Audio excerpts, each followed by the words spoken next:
Hello and welcome to our InMaricopa Spotlight.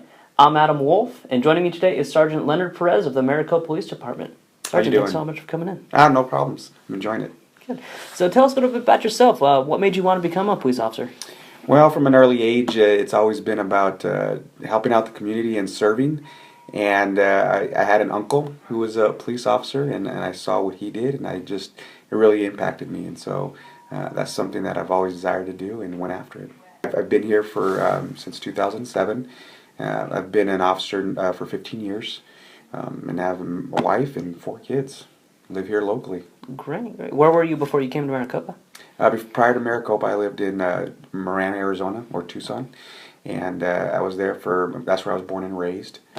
And at this time, the opportunity for this agency opened up, and just opened that door for me to come out here and start a new department. A lot of people are unaware it's actually a relatively new police department. So how has it grown since you've been here? Wow. So I got hired in 2007. I was one of the first 10 patrol officers to be on the street. They literally had one trailer, and it was dirt on a lot, pretty much.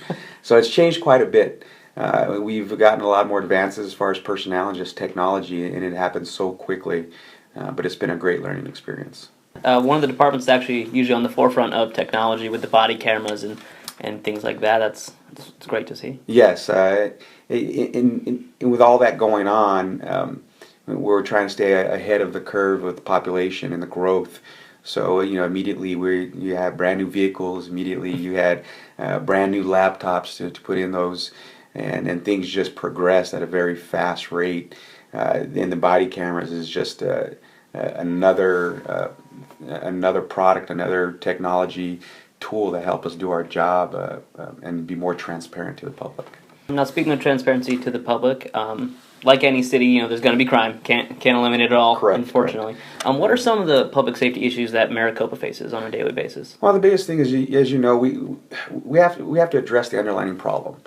So you can't arrest away your problems, because if you're not fixing the underlying problem, that's where the attention has to be given. You have the 347 is always a challenge with traffic in the mornings and the afternoons. And then there's other challenges that we like to address. It's prevention before they happen is with our youth. And then we also like to focus on domestic violence. I think those are 3 big areas, especially as a community action sergeant. That's my new unit that was created to address specific community problems. Okay. And currently, one focus is we want to look at our youth. Okay. And with Maricopa, it's so much residential. A lot of houses basically broken up by subdivision. Yes. Does theft become a concern at all? Well, again, we have crimes everywhere, in no matter where you live. I think the biggest thing to theft within our communities is awareness. A lot of times when our graveyard patrol guys go out, they'll see garage door open into the middle of the night, early in the morning. And we actually make contact with those residents, and they go, "Oh yeah, I just forgot." And so those are the things we want to create awareness amongst our community, because theft and burglaries are a lot of times crimes of opportunity. So if we close those opportunities, we can prevent a lot of crimes. Absolutely, and then especially when a lot of the people that live here aren't full-time. They'll leave in the summer, things like that. So there are vacant homes and things like that. That would be an easier target. Yes, absolutely. And in those, we have a house watch list that they can apply for, which our volunteer program is in charge of that. So there's a lot of different things that you can sign up through the website and through the actual department that, again, it's to create awareness and prevention. Right, and then Maricopa also so spread out, and a lot of time, you got to cross the tracks, things like that. Having that new substation coming in that is now south of the tracks, how important is that, and how much will that help you? Oh, that's going to impact the community quite a bit, actually, especially we have the overpass that will eventually come in.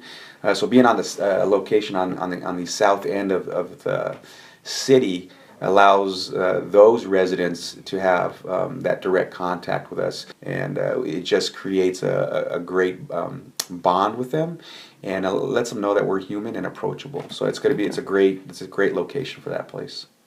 Absolutely. I mean, so much of the events that happen in the city happen right there at Copper Sky. So now having that presence absolutely valuable. Yeah. Yeah, absolutely. You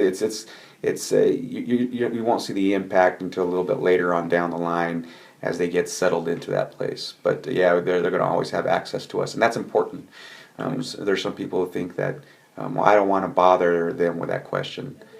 Bother us, bother us. We ask us the question. That's what we get paid for. We're there to service the community. So it's you're there to protect and serve. Absolutely. And sometimes people forget that serve part. But yes, absolutely. We just want to maintain the transparency and the approachability from the public. We never want to go away from that. Absolutely. Well, Sergeant Perez, thank you so much for coming by. We really appreciate having you. No problems. Anytime. And thank you for watching our InMaricopa Spotlight series. We'll see you next time.